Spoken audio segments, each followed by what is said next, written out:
Good morning everyone, welcome back to my channel আৰু মই অঞ্জলি আপোনালোক সকলকে পুনৰবাৰ মোৰ আন এটি ব্লগলৈ স্বাগতম জনাইছো আৰু আজি হৈছে শনিবাৰ আৰু এতিয়া হৈছে সময় 11:15 আৰু অলপ পিছত যেহেতু আপোনালোকে দেখি আছে থাকে মই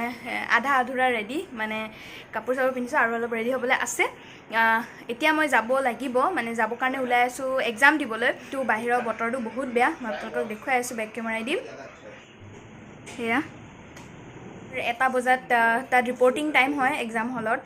কি হ'ব নাজানো আজি বতাহ বৰষুণ নেউচি এক্সাম দিব লাগিব কি এক্সাম হেতু বাৰু আপোনালোকক নকওঁ কাৰণ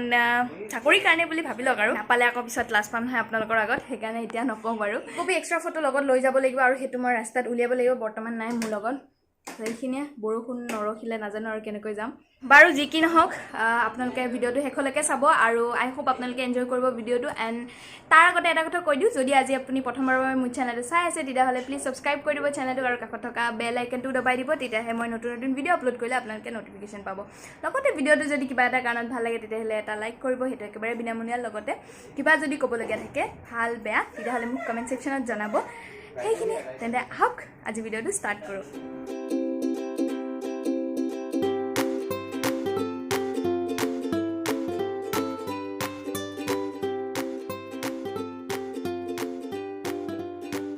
বৰষুণটো এতিয়া অকমান কমিছে সেইকাৰণে ওলাই দিও এতিয়া 11:30 হ'লে বলক যাও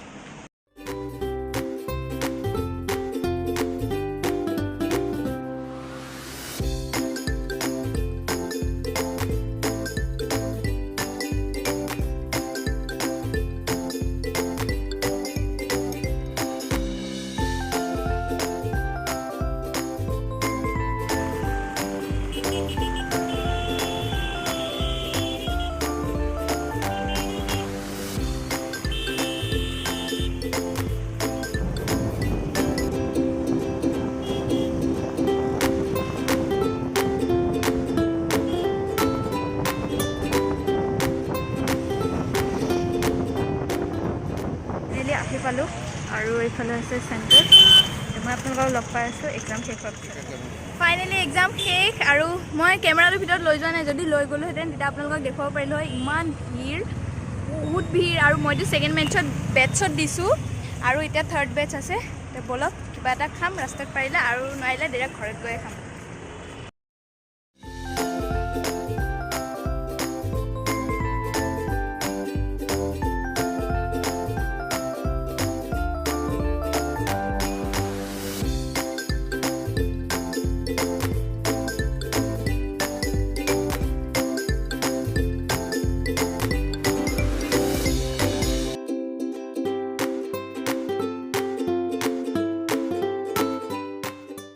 পালো ঘৰ আৰু এতিয়া জলদি ফ্ৰেছ হৈ লওঁ আৰু তেতিয়ালৈকে আপোনালোকে মই যোৱাকালি এটা পনীৰৰ ভিডিঅ' বনাইছিলোঁ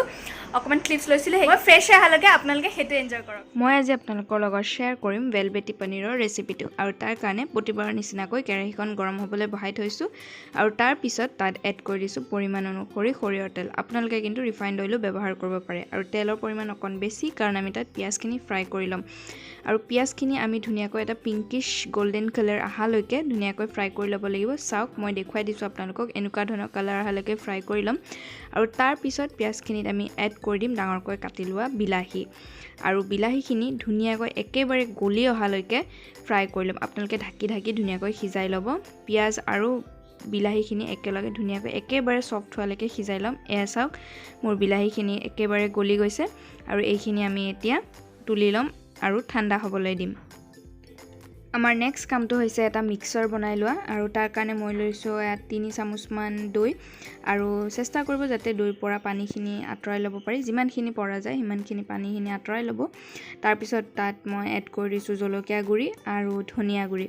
আৰু লগতে দিছোঁ অকণমান হালধি আৰু এইখিনি আমি ধুনীয়াকৈ মিক্স কৰি ল'ম এয়া চাওক এনেদৰে মিক্স কৰি লৈছোঁ আৰু এইখিনি এতিয়া থৈ দিম আৰু তাৰপিছত আমি পিঁয়াজ ভাজি লোৱা তেলখিনিতে আৰু অকণমান তেল এড কৰি পেলাই তেলত দি দিছোঁ 2টা লং আৰু 2টা ইলাচি 2টা ফটাই দিব নহ'লে তেলত কেতিয়াবা ফাটি যায় আৰু লগতে দিছোঁ অকণমান চেনি কালাৰৰ কাৰণে আৰু তাৰপিছত দি দিছোঁ জিঞ্জাৰ গাৰ্লিক পেষ্ট আৰু এইখিনি জিঞ্জাৰ গাৰ্লিকৰ কেঁচা গোন্ধটো যোৱালৈকে ভাজি লোৱা হোৱাৰ পিছত ইয়াত এড কৰি দিছোঁ আমি দৈৰ মিক্সচাৰটো আৰু এই মিক্সচাৰখিনি আমি তেতিয়ালৈকে ভাজিব লাগিব যেতিয়ালৈকে ইয়াৰ পৰা ধুনীয়াকৈ তেল বিৰিঙি নাহে আৰু এটা ধুনীয়া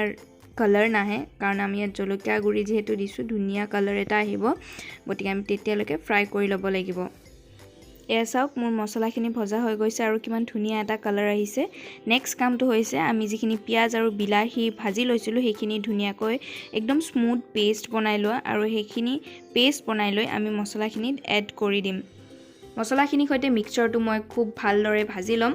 আকৌ ওপৰত তেলখিনি বিৰিঙি অহালৈকে আৰু তাৰ পিছত মই তাত এড কৰি দিম অকণমান পানী আপোনালোকে কাৰীৰ কনসিষ্টেন্সিটো নিজৰ পছন্দ অনুসৰি ৰাখিব পাৰে আৰু এইখিনি উতলি অহাৰ পিছত মই তাত এড কৰি দিম 1 কাপ ফুল ক্ৰীম মিল্ক আপোনালোকৰ তাত যদি আমুলৰ ক্ৰীম থাকে তেতিয়াহ'লে আপোনালোকে সেইটো ব্যৱহাৰ কৰিব পাৰে মোৰ তাত নাছিলে সেইকাৰণে মই গাখীৰখিনি ব্যৱহাৰ কৰিছোঁ গাখীৰখিনি ব্যৱহাৰ কৰিলেও বিশেষ এটা ডিফাৰেন্স নহয় জাষ্ট ঠিক এনাফ হওঁতে অকণমান টাইমটো বেছি লয় ক্ৰীমত সেইটো জলদি হৈ যায় আৰু এতিয়া মই এইখিনি ভালদৰে উতলিবলৈ দিম আৰু শেষত ইয়াত এড কৰিম সোৱাদ অনুসৰি নিমখটো মই শেষত এড কৰিছোঁ আৰু তাৰ পিছত মই ইয়াত এড কৰি দিম গৰম মছলা সেইখিনিয়ে মছলা আৰু ইয়াত আমি মছলা এড কৰিব নালাগে আৰু তাৰ পিছত দি দিম মই একেবাৰে শেষত পনীৰৰ টুকুৰাকেইটা আৰু পনীৰৰ টুকুৰাকেইটা এড কৰাৰ পিছত 5 পৰা 10 মিনিট আপোনালোকে উতলাই ল'ব দ্যাটছ ইট আমাৰ ভেলভেটি পনীৰ একেবাৰে ৰেডি আপোনালোকে কিন্তু ডেফিনেটলি এই ৰেচিপিটো এবাৰ ট্ৰাই কৰি চাব মোৰ পাৰ্সনেলি এই ৰেচিপিটো বহুত বেছি ফেভাৰিট যেহেতু আমি ৰেষ্টুৰেণ্ট ষ্টাইলৰ পনীৰটো ঘৰতে খাবলৈ পাওঁ অতি সহজতে গতিকে আপোনালোকে এবাৰ ট্ৰাই কৰি চাব আৰু মোক কমেন্ট সেকশনত জনাব খাই কেনেকুৱা পালে মই পনীৰৰ কাৰীটো সাৰ্ভ কৰিছিলোঁ গৰম গৰম ফুলা ফুলা লুচিৰ সৈতে আপোনালোকে কিন্তু ইয়াক পৰাঠা নান ৰুটি অথবা ফ্ৰাইড ৰাইচ আৰু ভাতৰ লগতো খাব পাৰে আপোনালোকৰ নিজৰ পছন্দ অনুসৰি মই লুচিৰ লগত সাৰ্ভ কৰিছিলোঁ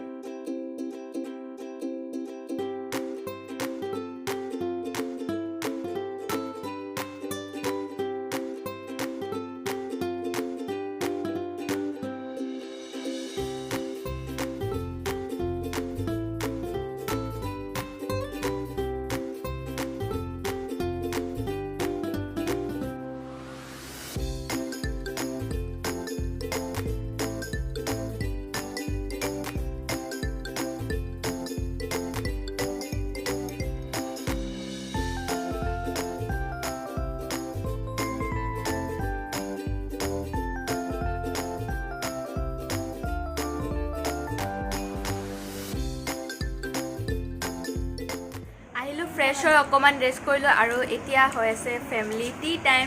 গধূলি আৰু যেহেতু বহুত বেছি সময় মাস্ক পিন্ধি আছিলোঁ সেইকাৰণে মাথাটো অলপ বিষাই আছে এতিয়া চাহখিনি খালে ভাল লাগিব সেইখিনি আজি ভিডিঅ'টো যিসকলে একেবাৰে শেষলৈকে চালে তেওঁলোকক অশেষ ধন্যবাদ